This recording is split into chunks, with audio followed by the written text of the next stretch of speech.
Hello there. Welcome to Existential Sunday. My name is Corey. If we haven't met each other, I am a husband, I'm a father, I'm a speaker, writer. I host a podcast, Host a podcast is also called Existential, and this that you're watching is a live broadcast of sort of an extension of that podcast that we do every week. So welcome to all of you who are watching this live. Anybody who's coming in right now live on Facebook or on YouTube, hello to you. Feel free to leave a comment. Any of you who are watching via replay, you can also leave a comment. In fact, most of you watch via replay. So if you're watching via replay, hello to you. Make sure you leave a comment. Let me know you were here so I can come by and say hello. If this is the first time you've ever watched Existential Sunday, this is a space that is curated, set aside, kind of, created for folks who are going through a deconstructing of their worldview or decolonization of their worldview. You don't have to have any sort of religious background or tradition or anything to like really lean into what we're talking about. Hopefully, anyway. I mean, I hope you can. But just basically, this is my way of saying anybody's welcome to watch and anybody's welcome to leave a comment. So, and anybody's welcome to share. If you feel like you want to share this, if you want to listen for a bit. If you like listen, you're like, man, I want my friends to hear this. Feel free to share it. If you want to comment and tag one of the comments, you can do that. You never have to ask my permission to share any of this content that I put out here. All right.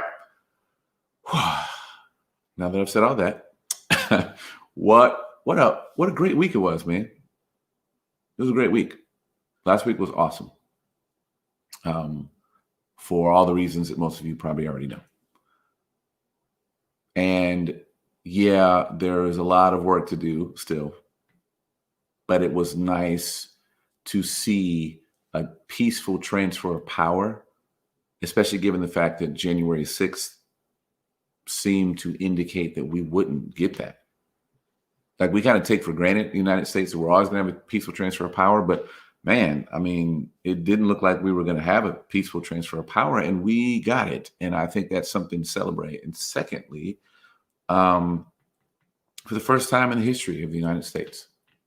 In fact, this was actually really interesting that it was indicative of the groundbreaking of the shattered glass ceiling, if you will, that like the woman who was swearing in Madam Vice President Kamala Harris mispronounced her name. Now, I don't say that to shame the woman. Right? I know people would be like, well, you had all week to practice. Yeah, I get it, man. That's a nervous moment, right? That's the gravity of that moment is heavy, and whatever. Point isn't whether she was right or wrong or whatever for mispronouncing her name. What I think is interesting is that that's where we are in history. We've not been in a position in this country very often, and in this particular office ever, where the name was hard to pronounce. We're either talking about a Bill or Mike or Randy or a John or a Frank or Francis, a Bill, a William. And in the middle of all those names is now a Kamala.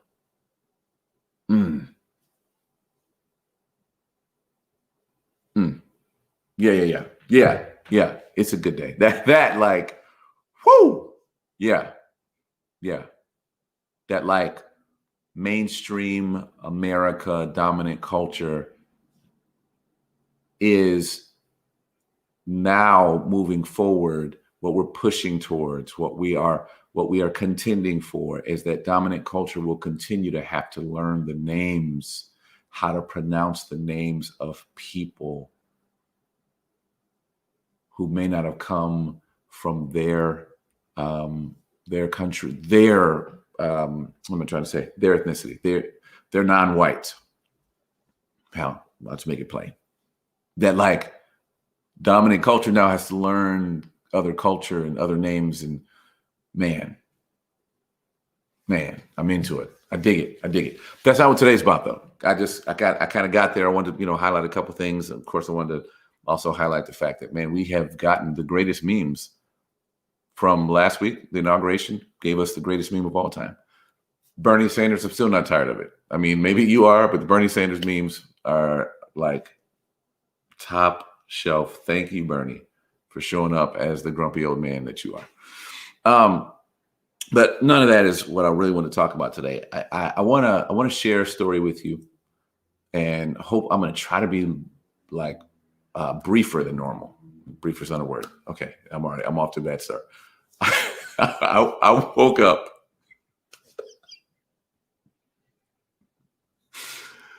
All right, pull it together. I woke up a couple days ago, middle of the night, and I all of a sudden had this thought: read the story of Jonah.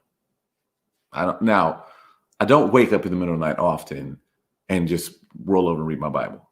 Yeah, it happens sometimes. And I think I've talked about it on here sometimes. Sometimes I just do, right? I woke up and had this random thought: read the story of Jonah.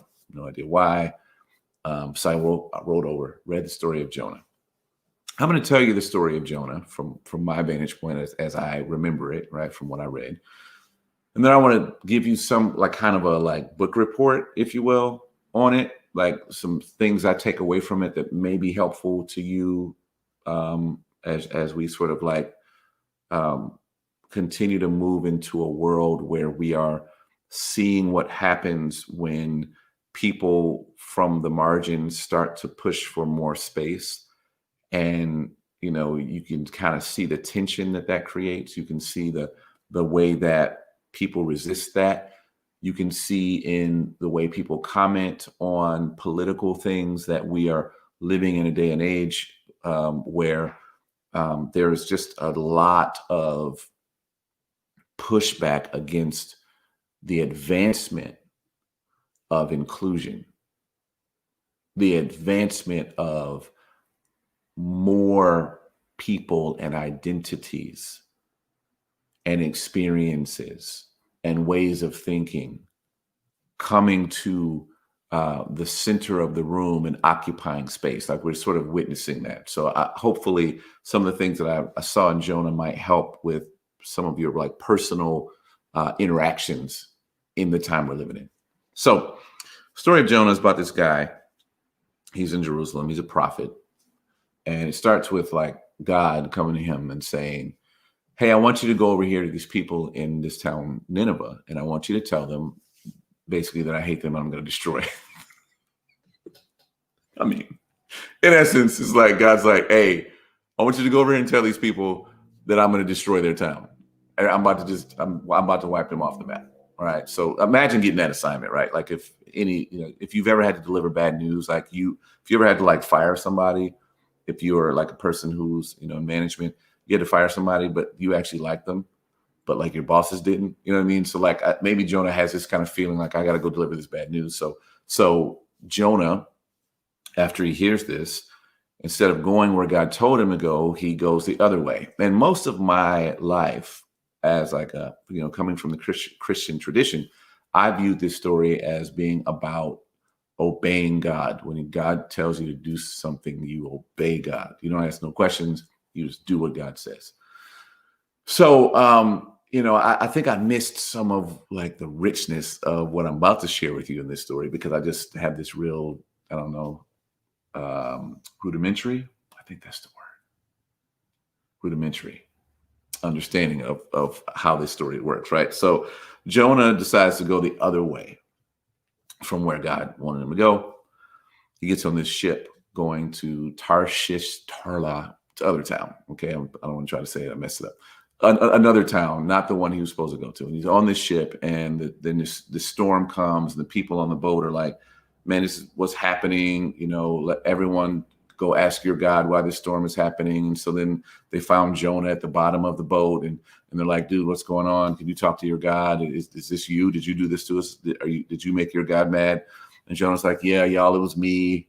I'm supposed to be going over here to do this thing, but I'm not, because I didn't want to do it. So then he says, hey, if you guys want to survive, you can throw me off the side of the boat. It's a really weird thing to say. Somebody who's trying to escape from doing what God asked him to do, but he's still, I guess, noble enough to say on this boat, if you all want to live, throw me off the side of it. So they're like, no, we're not going to kill you. That's stupid. I mean, is there any other way? And Jonah's like, no, you have to throw me off. And they're like, well, just tell your God that, you asked us to do this. Okay. We don't want this on our hands. All right. We're going to throw you off the side, but make sure you let your God know that you told us to throw you off the side. So they throw Jonah off, storm stops. And then as the story goes, I think it says that God sent this giant fish to swallow up Jonah whole. So Jonah's in the belly of this fish and having this conversation with God. And ultimately Jonah decides, fine, I'll go do what you asked me to do. So the fish spits Jonah up on the shores, miraculously, of Nineveh. And Jonah goes and starts to tell the people of Nineveh that, God hates you. He's going to kill you and destroy you all. I mean, maybe the God hates you is a little harsh. But anyway, he tells them this. And then the people of Nineveh, as the story goes, they started to change. They heard this message, and rather than killing the messenger or being mocking him, because who is this God you're talking about that's going to destroy us? Because in this day and age, when this story was written, if you were in this town, you had a different God from the people in this town. And so if this town's God came over and said, we're going to destroy you, you usually responded with military might and said, F you, your God's not going to destroy us. We're going to destroy you and your God. So this was kind of an interesting response that these folks had. That they're like, oh, we're gonna change, and we're gonna repent. And they started fasting, and the king and all the animals and everyone just in this city decides to go, we're going to change. We heard one message from a stranger, and we're going to change. And so then God decides to spare this city.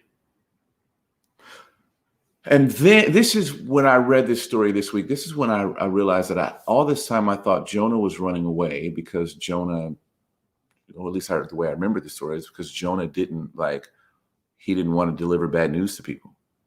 That he was afraid of delivering bad news to the people of Nineveh. But actually, as it turns out, Jonah was pretty damn racist. Jonah didn't want to deliver the news because Jonah was racist. And I want to read you a little bit of what happened after all this stuff happens and these people start to turn towards God, which, a prophet of God that's your job. Your job, if you're a prophet of God in this day and age, is to try to turn people towards God. These people turn towards God. And Jonah, here's how Jonah responds. Jonah prayed, Adonai.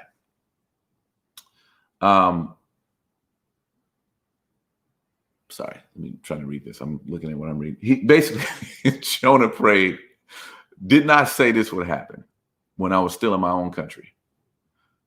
That's why I tried to get away to Tarshish ahead of time. I knew you were a God who was merciful and compassionate, slow to anger, and rich in grace, and that you relent from inflicting punishment. So, and Jonah's upset. He's mad. And he says, I'm so mad, I want to die. It's literally what he says to God. I'm so mad, I want to die because these people have heard what I said and changed. Here is the first thing that I think as I read Jonah this week, that what I was in our day and age and in our time, and that I thought I want to guard against being this person that is so tethered to the idea that those people over there suck, that when they start to change, I feel like I'm losing something. I hope that makes sense to you. I don't know if you've ever had that feeling before. Someone does you wrong. Maybe it's ex-partner. Maybe it's a friend. Maybe it's an old boss. And someone really does you wrong. And you have developed a narrative in your mind that they are the antagonist. They're the bad guy. They're the bad woman. They're the bad person. And you have so tethered yourself to that narrative, have so nursed that idea that when or if they change, you're stuck with these feelings that are human. And I know the feeling because I've had the feeling and still at times have the feeling. This is, I think, why in the middle of the night that the creator wanted me to read Jonah. Like, because I have this feeling sometimes it's like, I'm not quite ready to let you no longer be the evil, wicked, hateful, racist, unkind person that I know you to be. Like, I need you to be in that place, because it's almost like a balance for me. The amount of rage and anger that I feel is only justified if you remain this person that deserves the rage, the hate, the anger, the bitterness, the resentment. I can only feel balanced and emotionally whole if you have a part in that. So the first thing I kind of like think about this story from Jonah as an example for all of us, no matter who you are. And again, not to say that there's not evil in the world, not to say that we're still not contending for a better world, that we're not like, that we are not naming and calling out and tearing down and seeking out white supremacy to say no, seeking out patriarchy to say no, homophobia, Islamophobia, all of those things that we've dealt with for the last, I don't know however many years, because it predates all of that really does predate the last president that we had before now. But it's not to say that none of that stuff exists and that we just forget about that and everybody hold hands and we sing Kumbaya and have this fake ass unity. That's not what I'm advocating for. What I am saying, though, is that there is something to be said for being a whole person,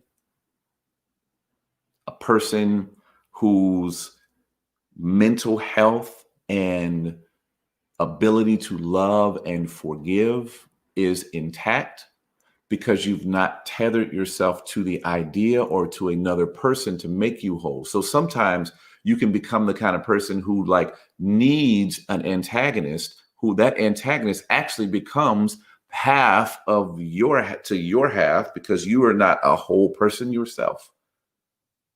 So I'm advocating not that we ignore that there's evil, not that you stop those of you who have relatives and friends who are racist. I'm not advocating that you stop having all conversations with them, because you actually may be the person that can help them. Maybe, possibly.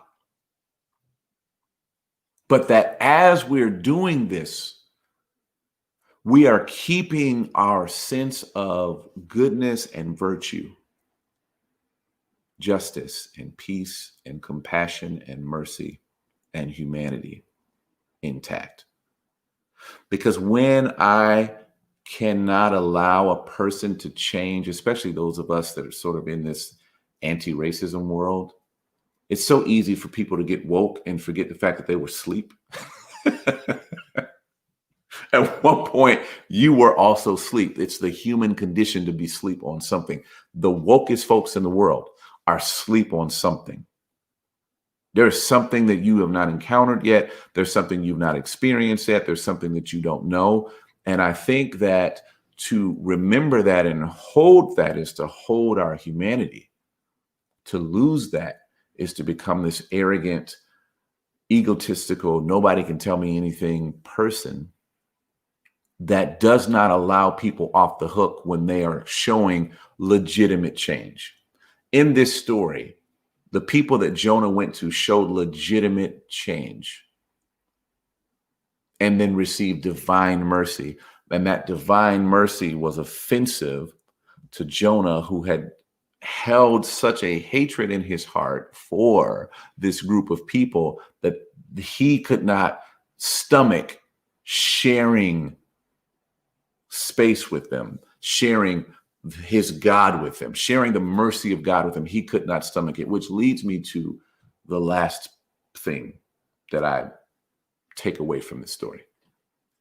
And if you can read the story if you want to, it's 4 chapters, it's really short. If you want to read the story later, you can read it and see if I'm telling you the truth or just making up stuff. The story ends with this really bizarre, like, interaction. Like, Jonah's just mad and he goes off to sit in the corner. and he's sitting in the heat, and but he's actually sitting in the shade to keep himself from burning up in the heat. And then, as the story goes, God like caused this plant to grow over his head to keep him from, burning up. And this made Jonah really happy. Something about this plant just made Jonah like forget all the fact that he was so mad at God because people who he hated were now invited into divine space. He was like, he'd forgotten all that, and he was now happy because his plant was covering him. And God sees that Jonah's happy, so God sent a worm to kill the plant. Like, God was being such a jerk in this story, man. Such a jerk in this story. Like, he kills Jonah's plant. Then Jonah's like, I want to die again. He's just mad again. I just want to die, right? God's like, do you think it's right that you're mad? And Jonah's like, hell yeah, it's right that I'm mad. You took my plant away. You saved these people. And I want to die. It's right that I want to die. And then this story ends with the strangest, sentence to me, or at least conversation, where God says, you are so mad about this plant that you did not grow or create, that wasn't there before. Basically, the plant that I gave you. You're so mad that that plant is gone.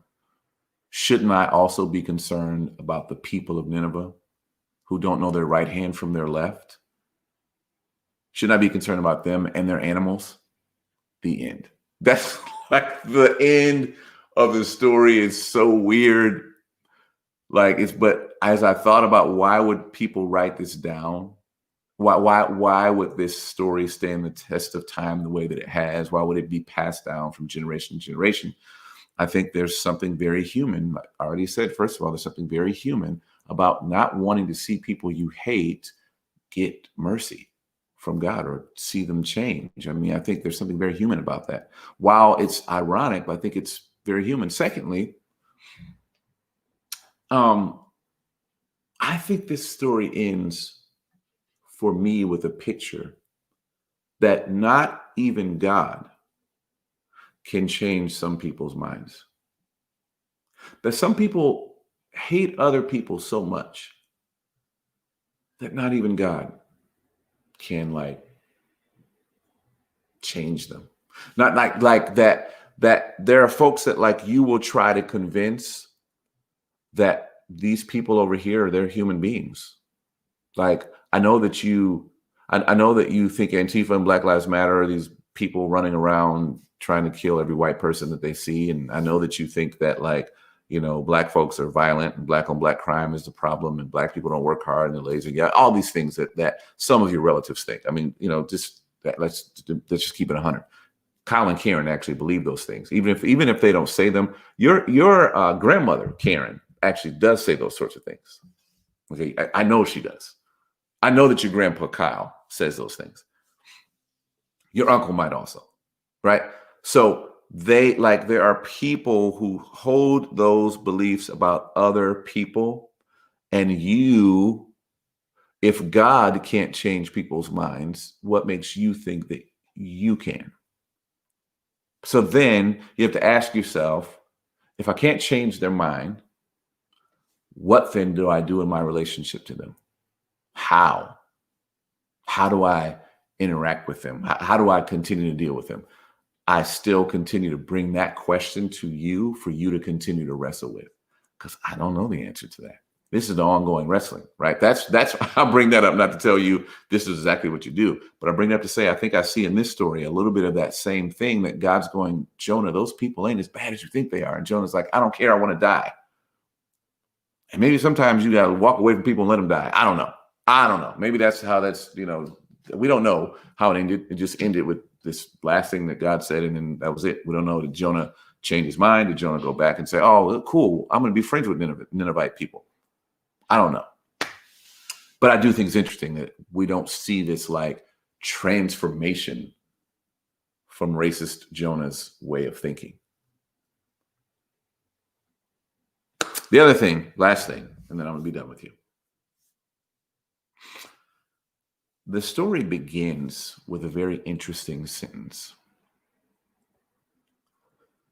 It begins with God saying to Jonah, I told you he was going to, go tell him I'm about to destroy them.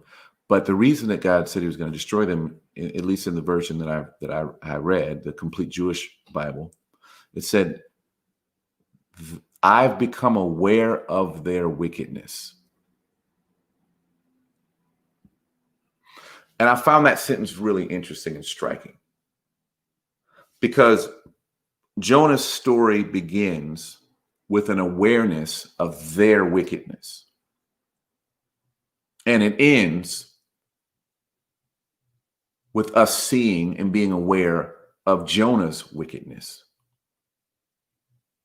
So I can't stress enough for you that as those of you who are people who have awakened, and this is folks, I over the last 6 years, just started awakening to how deeply and systemically racist the United States has been, the American church has been in the last 6 years. So those of us who have over the last several years begin to wake up and see some things and notice some things around us, like as you begin your journey, some of you are like just starting in your journey, right? Some of you are maybe quite far along in your journey. Either way, the journey begins. If I don't want to say this, I got a bunch of thoughts now. I started to make one point, and now I have another one. I'm now, for the first time ever in Existential Sunday, I'm gonna verbally process something that I'm not sure how it's gonna come out. If your journey begins about their wickedness, it will likely end about your wickedness. Because the journey should start, and in the middle of it, and towards the end of it, always be about you and I keeping an eye on our own wickedness. That old song I quoted before, sweep around your own front door before you try to sweep around mine. It should always begin with what wickedness do I have? What hatred do I have? What evil am I wrestling with? What is it? Because otherwise we will completely lose ourselves to self-righteousness, to not being able to be corrected. Nobody can tell us when we're wrong. Nobody can tell us when when we've erred. Nobody can tell us when we've offended them, because we become so self-sustained and so self-sustained, so self-absorbed, and so about everyone else's wickedness that we forget that because we're human beings, we have the very same capacity for wickedness. So while you're setting out to address wickedness in the world, yes, we should address wickedness in the world. I don't have to say it all over again. I don't have to keep saying that. Yes, we should address it. But we should also begin by addressing the wickedness, the hatred, the injustice right here. I don't know why I always point to the heart. It's probably more like right here. I don't know, wherever it is, somewhere in here. All right, folks, hopefully that resonated with you and helped you, inspired you, moved you, did something to you. I don't know. Or if it didn't, it didn't. If you watch this for 28 minutes, I'm sorry I went this long. I meant to not be this long. I promise you I meant to not be this long. If you watch this for 28 minutes, obviously you felt like there was something of value to it. So feel free to share it. And yeah, I think that's about all I got for you. Good night. Good afternoon. Good morning. Grace and peace.